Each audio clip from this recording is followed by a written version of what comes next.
You want to hear a way better name for the Great Resignation? I was talking to this friend who's kind of an eccentric artist, and he was like, he had just heard, he's not really in the world where that term is being used, and so he's like, yeah, somebody mentioned this to me, and like I just immediately renamed it, like the Big Quit. Such a better name. Part of the reason that came up is on the side or full time to make a living as a social worker, and his entire team quit.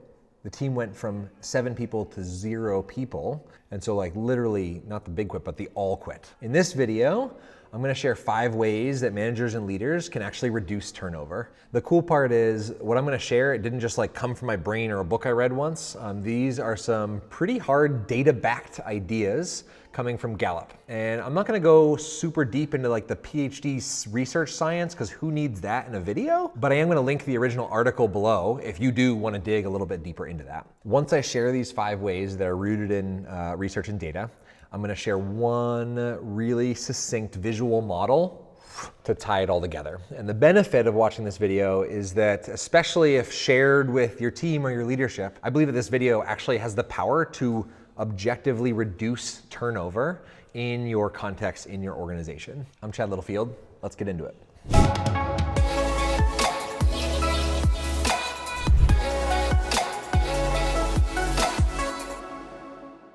I've got my laptop here because I've got data and I don't want to misquote data because my brain can only hold so much. The first way that managers can reduce turnover and improve retention is to catch the intent to leave before they leave, right? So in this poll that Gallup did, 43% of former employees said they spoke with a coworker about their intention to leave before leaving. So about half people spoke to somebody else at the company about their intention to leave, and 36% were actively searching for a new job for 1 or more months before they left their last job. So like you're in meetings with people who are actively on their way out. And so one of the ways you can do that is to catch intent before. Now there's all sorts of like tricky dynamics to that because people don't want to tell you that they're about to quit before they quit. And yet catching that intention for searching for something more is what I'm suggesting or recommending here. Number 2, and this is verbatim Gallup's language in this article, empathetic managers listen to problems, they receive employee feedback, and they actually help prioritize the workload.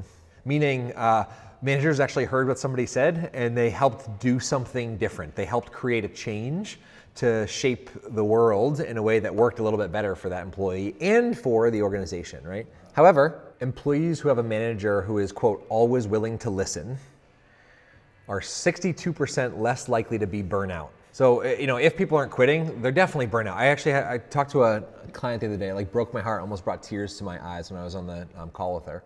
It did bring tears to her eyes. She said, "We are so burnt. I am fried, crispy." Like I felt it come from the depths of her soul. Like they were tired. And if you don't have a leader who's willing to witness that and listen to that and really hear that, right? So, this is it.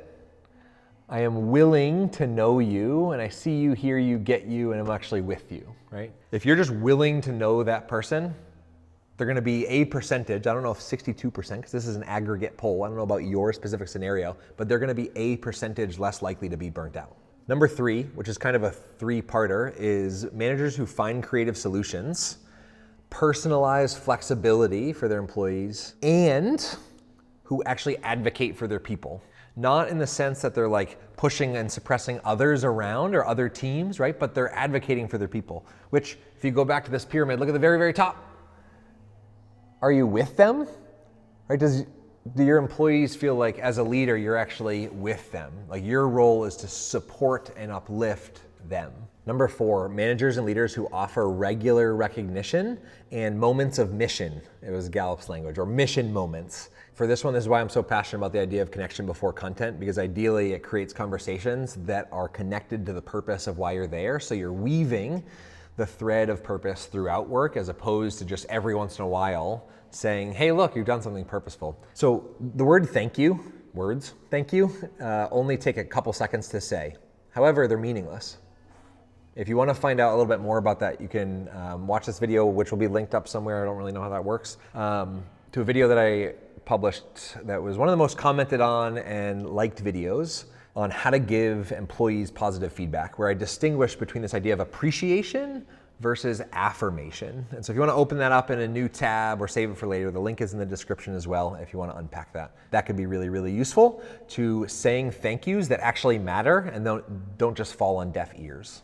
Ooh, fifth one. I'm so excited about this one. I think this is maybe the most powerful. And so I've got a story that is gonna maybe blow your mind a little bit, and also an exercise that you can actually walk away with this video and do with your group, your team, that I believe has the power to shift your retention statistics. And numero 5 is managers who are able to be also coaches, who can help struggling employees or drifting employees find their way and find and create and craft a future for themselves at a company, are much more likely to stay. I actually just got off the phone with a client who was telling me that her boss shared a job posting to leave the current position. She's doing an amazing job in her current role, but her boss is like, you would crush this role, the pay is higher, the responsibility, the impact's more, like, I don't want to lose you, but I also need you to spread your wings. Her boss didn't know this, but she was on the fence about this company or a different company. And so quite literally in that one conversation, in that one moment, he potentially changed retention in the organization. Now, Gallup shared in their poll that the number one reason people leave an organization is for a lack of career opportunities or options, lack of seeing a future there, right? Or lack of upward mobility in some way. If you think about the organization that perhaps has the least amount of upward mobility, think service industry, restaurant. Let's go even deeper, pizza shop. I used to do a lot of work with Conscious Capitalism on their international conference every single year. So Conscious Capitalism, founded by John Mackey, the CEO of Whole Foods, who really it's the idea of business for good, or business can be an immense force for good. And so one of the anecdotes that was shared was about this pizza shop in Texas that had an average retention for an employee, a waiter, waitress, bus boy or gal, pizza spinner, of 5 years. Try to find me any fast food or restaurant in general that has an average retention of 5 years. So nobody. That's how many restaurants, right? That's how many restaurants have a retention rate that good. Here's how they did it. When employees came in their first week, in their onboarding, they asked them, where do you want to be? We know this job is temporary for you. Where do you want to be in 5 years from now? What do you want to be doing? What's a passion? What's a dream? What's your daydream? If you could just snap your fingers and have the education level, have the whatever to get there, what's that dream? And they spent a part of their onboarding process actually crafting a 5-year development plan to get them there. They were never maybe going to get promoted from waiter or waitress. So there was no career trajectory or upward mobility within the organization, but there was human upward mobility. There was the ability to grow. And that organization, that restaurant, supported their development as they went along. And so I don't know what that looks like for you and your organization, but if you can grow people to who and where they want to be, it's much more valuable to retain people for 5 years than it is to have them flake out at 1 because they're just burnt out, unappreciated, tired, all the other reasons we just talked about in this video. So quick exercise. If you're new to the channel or to me, I'm the creator of this connection toolkit, this box full of ways to create retention through relationships. And one of the things that comes in is this deck of cards called We Engage cards. And there's a card in there. So there's a bunch of quotes and photos on the card. There's a million different exercises, things you can do in any context to really engage and bring people in. One of the exercises that I would invite people to do is to choose a card that represents a future they would like to create. So at your next staff meeting, if you have a bunch of cards, images laid out on a table, and you give them this prompt, choose a card that represents a future you would like to create. So imagine 5 years down the line, what does your life look like? What are you doing? Don't worry if it's not at the pizza shop or not at this organization. What would be your daydream 5 years from now? If you really hear responses to that as a manager or a leader, and every single day you're looking for ways that you can help your people get there, they're gonna stay at the organization much longer. And not because they feel like they have to, or because they feel like that's their only choice because that's where their paycheck's coming from, but they're gonna stay there because they want to, and they're gonna give back because you've invested in them. People don't care about work unless they know that you care about them first.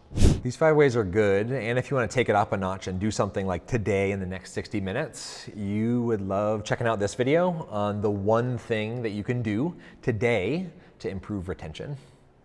You can click it right there, or if whatever device you're on isn't clicking it and that's frustrating, link's probably in the description too. I'm Chad Littlefield. Have an awesome day.